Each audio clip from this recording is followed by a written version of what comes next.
Hello, welcome everyone to Keystone Academia. Myself, Misbah Saudagar. I am a lead tutor at Keystone Academia. We are a official learning partner and registered tuition provider with CIMA India. Today we'll be discussing our tips and tricks for students who are preparing for November strategic case study exams. Just for your reference, I have been helping with my team to more than 120 students, those who have passed CIMA SCS with us and are now qualified members. We have been helping students throughout the globe from different parts of the world. Okay, now coming to the point, we'll start some of the things you need to consider when you're preparing for the SCS exams. So first thing is, as we know now, there are a lot of routes, like some students are coming from FLP, some are coming direct SCS from CSUD, some are writing individual papers. One thing is very important to understand, though strategic case study is one exam, but we have to take it as 4 exams, 4 papers. Why? Because we have to do the fundamentals of E, fundamentals of P, fundamentals of F. So therefore, we recommend students to do E3, P3, F3, then come to SCS, because we have certain topics which are directly coming from the textbook. For example, scenario planning, stress testing, or if you have issues like think tank, which is brainstorming, all of these terminologies are very specific, and if you try to use your logic, you might end up being wrong or may not be answering it in a very best way. So please don't consider this as one paper. You have to do all 3 papers. First thing. Secondly, the most important obviously is the pre-scene analysis. So pre-scene for the November exam will be out in another 2 weeks. I think it will be out on 1st of October.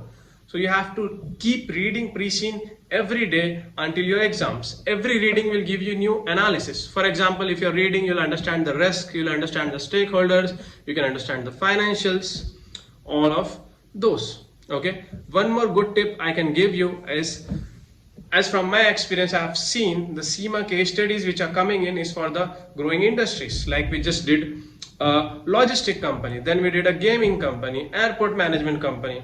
So all of these industries are kind of growing. And even if the questions, if you see what questions they are asking in exams are relevant to the issues, what's happening in the real world. If I take you back to the R field, where we are an airport management company. So we have questions relevant to third runway, and that was the exact issue happening in the Heathrow airport in the UK. So we have to do a good industry analysis. We motivate our students and we help them with the materials and everything to do the industry analysis. In most of the exams we have seen issues happening in the industry has been part of the exam questions as well. For example, we have done another case study for a food delivery company. There we have similar issues what Uber Eats, Deliveroo, or we have Talabat in Middle East, all these companies are facing. So when we go for the exams, we have to be very much broad-minded. We have to just assume that we are in the real world and how you will be facing that. This is more of a role play, right? Having said that, we have to be very much prepared on the type of the exams. For example, we have 3 hours and your exams will be consisting of 3 tasks. Each task will be 1 hour. Then again, each task will be subdivided into 2 subtasks, sometimes 3 subtasks. So you have to manage your time. Okay, I'll quickly give you some points on what are the reasons why we might have negative results or why the students usually fails. Even you can see some similar points from the examiner's report. The first and very important point is misunderstanding of the questions. Now, this sounds like a silly thing, but when we go to the exams, the students are into pressure, right? And many a times, purposely, examiners will put you a lot of situations where you get confused. For example, the trigger point will give something which has nothing to do with the actual question asked. Or sometimes they'll subdivide the questions into 2 things. For example, there might be a question about risk. They will say to evaluate the risk coming from this certain acquisition, and then they will say how you will manage that risk. Let's say that question is 60%. Then when they're putting and in the question, so 30% will be for this, 30% will be for this. So you have to be very cleverly dividing your answers according to the percentage required, right? So and at the same time you have to understand the question. Sometimes there will be a lot of points in the triggers, but they're asking the questions. Let's say we have some reputational issue at the company, and because of that our share price is going down. This is again a commonly repeating question. So for the share price, there might be a different ways the examiner is asking. One of the way can be, please evaluate what could have given rise to this share price fluctuations. That is one way. You are trying to be reactive. In the same scenario, they can put a question which is totally different. How could our company avoid this situation of this issue happening again in the future? Then you'll be like proactive for the future. Same scenario in different ways. Or maybe there may be a third scenario with the same situation. They can say, because of this share price, who are our key stakeholders getting affected and how we'll manage them. So stakeholders, then how you'll manage them. So you have to reread questions again and again to understand it. So one topic can be asked in 10 different ways. I have given you 3 examples. Okay, coming to the second point, which can give a negative result, is unfinished answers, or we can even link this to time management. So 3 hours like sounds like big, but when you are in exams it can go like 3 minutes. So you have to be very particular while planning, right? So imagine if you have 2 subtasks, so you are answering 6 questions in 3 hours, and the irony is like you cannot carry forward the time or take backward your time. For example, first task you finish in 50 minutes, you cannot take that 10 minutes for the next one, or you cannot come back again. So you have to be very particular with the timing. If it is 60% question, don't give more than 35 to 40 minutes. Then again 40% you have a separate time for it. And it is highly recommended to use that last 5 minutes to review your answer. You have to review your answer. There might be spelling mistakes, there might be other typos, there might be a lot of other things we might have missed, because in pressure students feel like they have written certain point but they have not actually put in that paper. So unfinished answers are important. So unfinished answer, actually it's a bigger challenge, so it goes with the time management. Now time management is linked to understanding of the questions. Understanding of the question is again linked to the pre-scene. If you have done proper pre-scene analysis, especially from the last few pre-scene, we have seen that issues that have been discussed in the news article towards the end of the pre-scene have been related to the questions coming in the exams. So you have to try to understand it, and you have to do some research and go to the industry and go to the real world companies and try to understand what are the bigger problems here.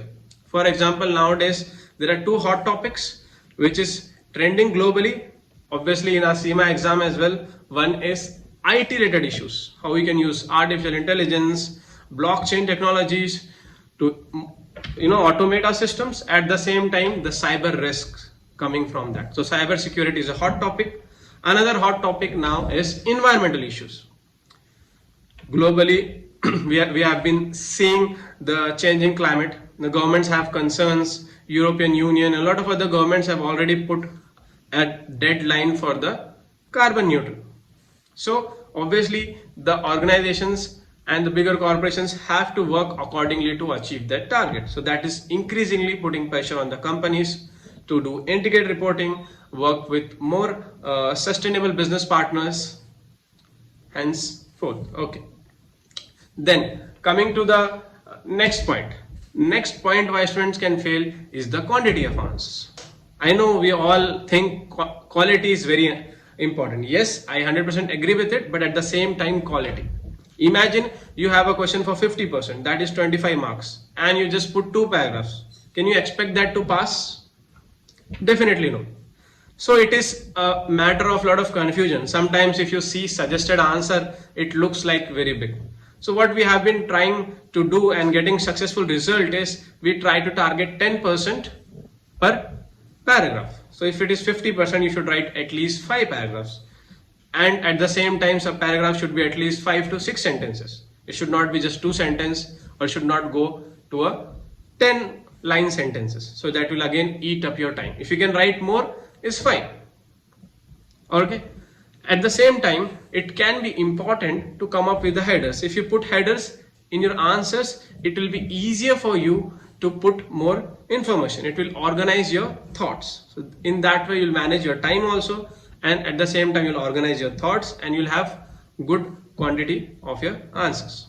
One more point that is important is answering the skills. So as we know, in CIMA exams we have 5 important skill: leadership skill, business skill, people skill, technical skill, and the newly added digital skill. Out of this 5, especially 2, people and leadership skill, sometime can be indirectly tested. For example, they have asked a question on SAF model: suitability, acceptability, feasibility. So it's always good to recommend, even if they have not asked in the question, it's good to put a small paragraph at the end saying, I believe, I recommend we should go for that. So you can put a recommendation and you can say justification why you feel like that. Then you can put a small action plan and close your paragraph.